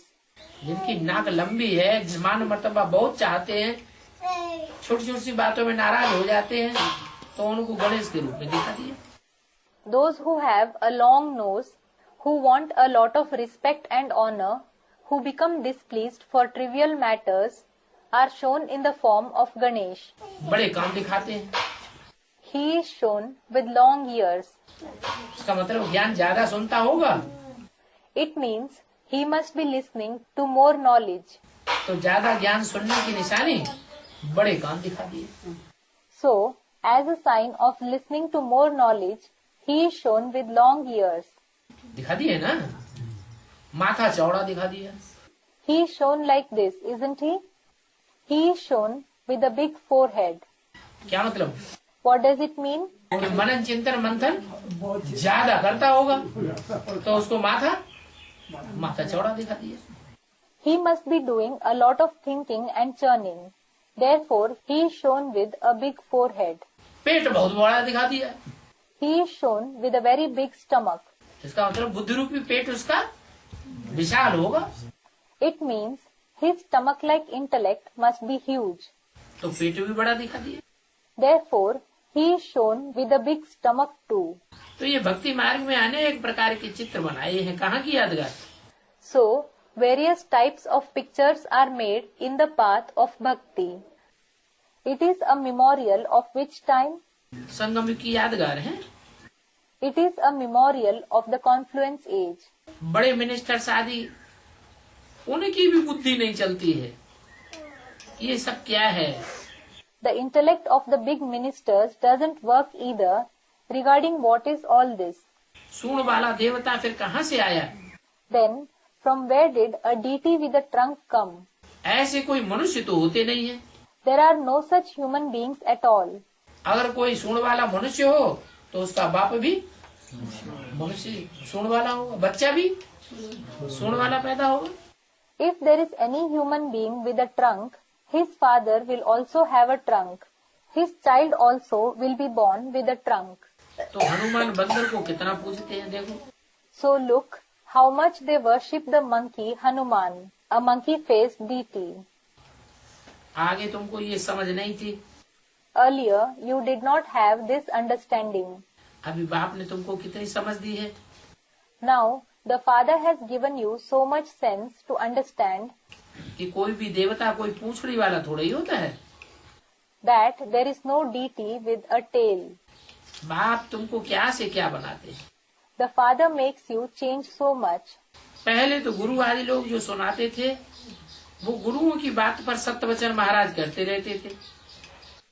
Earlier, you used to keep saying Satvachan Maharaj, meaning whatever you say is true, sir, for whatever those gurus etc. narrated. अभी तुम इन बातों को नहीं मानेंगे। Now you won't believe those things. तुम समझते हो ऐसे तो हो ही नहीं सकता। You understand this cannot happen at all. भक्ति मार्ग में क्या क्या करते रहते हैं। What sort of things they do in the path of bhakti. कितना वेस्ट ऑफ टाइम करते हैं। They waste so much time. लौकिक बाप भी बच्चों को धन देता है तो कोई कपूत बच्चे बन जाते हैं तो झट धन उड़ाए देते हैं। When a Lokik father also gives wealth to the children, some become bad children and waste the wealth in no time. वो हैं हद के कपूत। Those are the bad children of the limited world. यहाँ फिर हैं बेहद के कपूत। Here there are the bad children of the unlimited world. बाप इतना ज्ञान धन देते हैं और ज्ञान धन को यूं ही विकारी दुनिया में मौज उड़ा करके खत्म कर देते हैं। The Father gives so much wealth of knowledge and they simply spend and finish the wealth of knowledge enjoying themselves without restraint in the vicious world. अभी बेहद का बाप तुम बच्चों को कितना धन देते हैं। Now, the unlimited Father gives you children so much wealth. कहते हैं बच्चे मीठे मीठे, आज से 5-4 वर्ष पहले तुमको विश्व की बादशाही दी थी। He says, sweet children, I gave you the emperorship of the world 5,000 years ago. कितने हीरे जवाहरात दिए थे। I gave you so many diamonds and gems. तुम्हारे शास्त्रों में भी है, सागर से देवताएं निकले तो रत्नों की थालियां भर भर कर देते थे। It is also mentioned in your scriptures, when deities emerged from the ocean, they presented plates filled with gems. Ramayan में क्या आया है? What is mentioned in the Ramayana? Ramayan में दिखाया है ना It is shown in the Ramayana, isn't it? कि राम जब रावण को युद्ध करने के लिए चले, सागर पार करने के लिए, तो उन्होंने सागर का आवाहन किया। It is shown in the Ramayana, isn't it? When Ram went to cross the ocean to fight against Ravan, he invoked the deity of the ocean. हैं? और सागर नहीं आया But the deity of the ocean did not come. तो उन्होंने बाण लेकर के उसको सुखा देने की युक्ति निकाली कि बाण नहीं आएगा तो सुखा देंगे। Therefore, he used the idea of drying it with his arrow, threatening him, "If you do not come, I will dry the ocean." जैसे ही उन्होंने बाण उठाया वैसे ही सागर प्रत्यक्ष हो गया। The moment he lifted his arrow, the deity of the ocean appeared. रत्नों की थालियां भर भर के आ गया। He came out with plates filled with gems. तो वास्तव में अभी तुम ज्ञान सागर से झोली भरते हो। Therefore, in reality, you fill your bag from the ocean of knowledge now. ये ज्ञान रत्न जिससे तुम झोली भर रहे हो, The gems of knowledge with which you are filling your bag, इन ज्ञान रत्नों से जो जितनी झोली भरेगा the more someone fills his bag with these gems of knowledge, उतनी ही बाप को याद भी करेगा। he will also remember the Father to that extent. कोई बच्चे बाप को याद नहीं करते। Some children don't remember the Father. सारा ज्ञान उनकी बुद्धि में से बह जाता है। The entire knowledge flows out of their intellect. धारणा फिर होती नहीं। Then they are unable to put it into practice. Dharna. बाप कहते हैं The Father says, उस ज्ञान की बातों को धारण भी करना है। you also have to put into practice these topics of knowledge.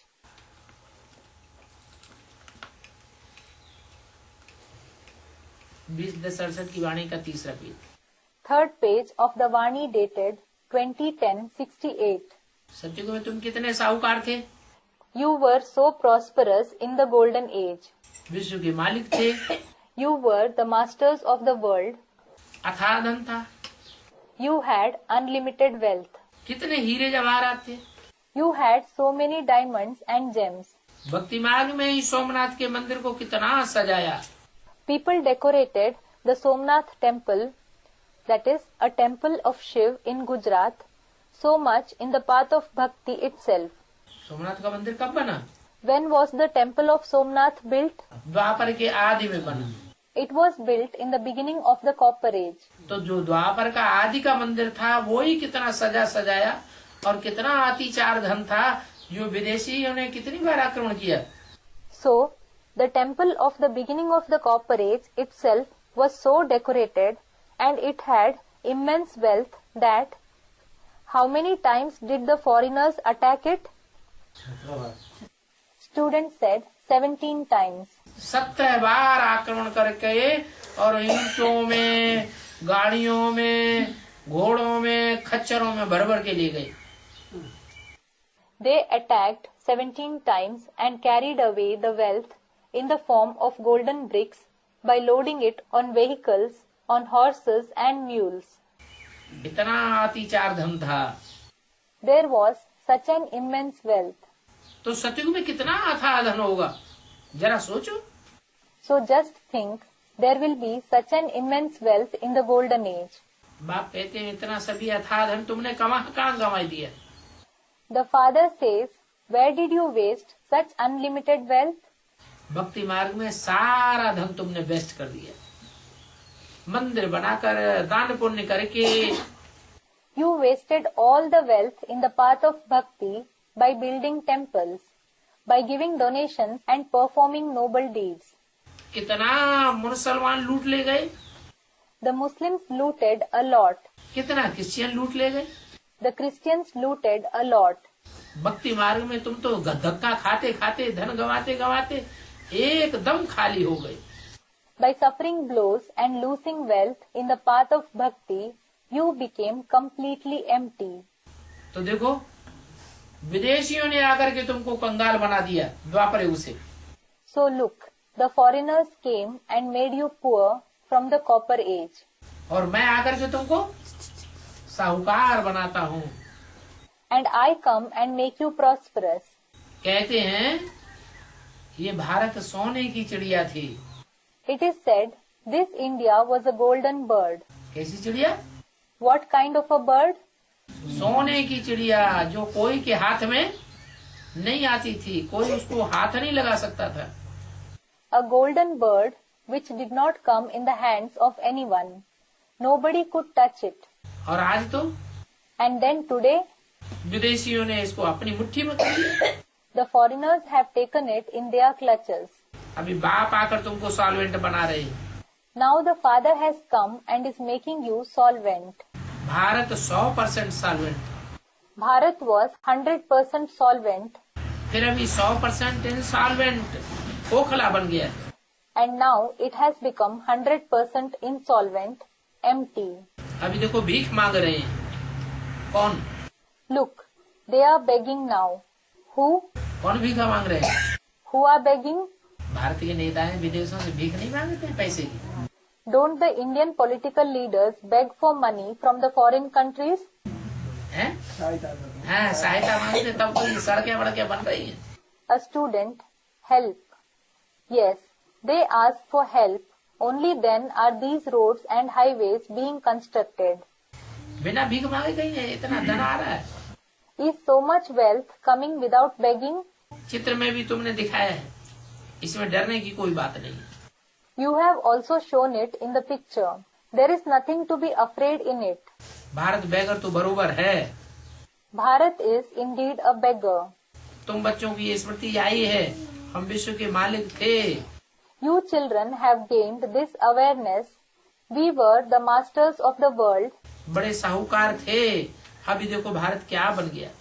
We were very prosperous. Look what Bharat has become now. धन बिगड़ तो सुख होता ही नहीं है। There is no happiness without wealth at all. वेद का बाप, ज्ञान का सागर, तुम बच्चों को अविनाशी ज्ञान रत्नों का खजाना देते हैं। The unlimited Father, the ocean of knowledge, gives you children the treasure of the imperishable jewels of knowledge.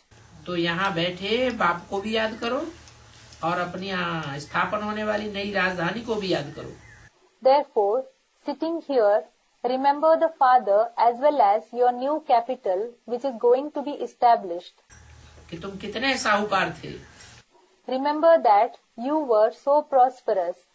हर एक चीज तुम्हारी राजधानी में नई थी।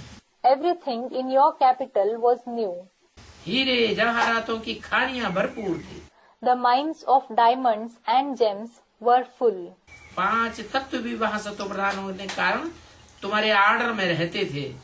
The 5 elements, because of being Sato Pradhan, also used to remain under your control. अभी तो क्या हाल है? What is the condition now? कहीं खूब बरसात होती है, It rains a lot somewhere, कहीं बरसात का नाम निशान नहीं है, and somewhere else there is no name or trace of rain.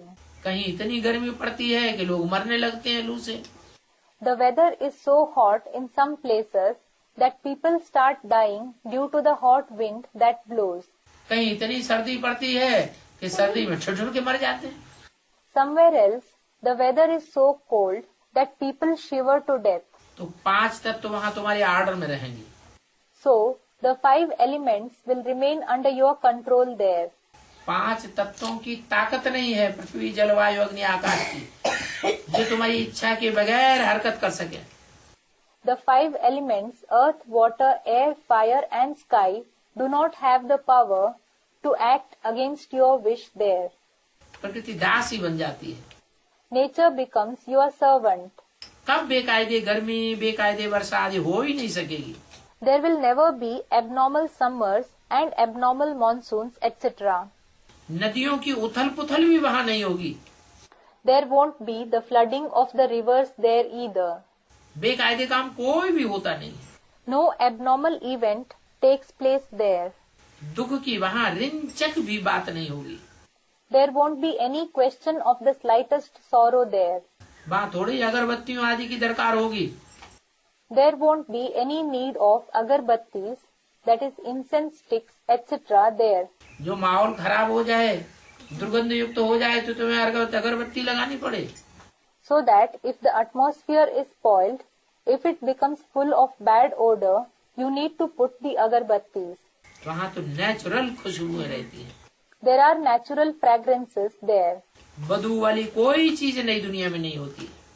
There is no such thing in the new world which gives out bad odor. वहाँ नई दुनिया में तुम ये लकड़ियाँ आदि, घास फूस आदि थोड़े ही जलाते हैं। You do not burn these firewood, grass and straw, etc. there in the new world, जो धुआं हो जाए। so that smoke is created. क्या कहा? What was said? भाई नहीं होगा, है लकड़ी जलाएगा। लकड़ी जलाने की जरूरत ही नहीं। A student, firewood will not be burnt. There won't be the need to burn firewood at all. आग की जरूरत ही नहीं होगी।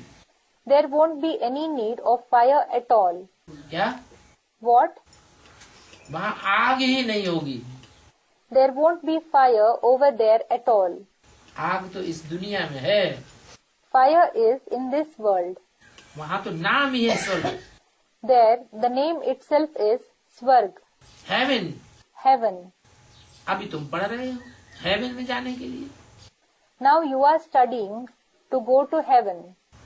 जैसे अलिफ बे पढ़ाते हैं, नीचे धरती पर बैठ पढ़ाते हैं ना, Just as Aleph and Bay are taught, it is taught while sitting down on the floor, isn't it? तो बाप भी देखो तुमको कैसे बैठ पढ़ाते हैं। So look how the Father also sits and teaches you. अच्छा, Om Shanti. Acha, Om Shanti.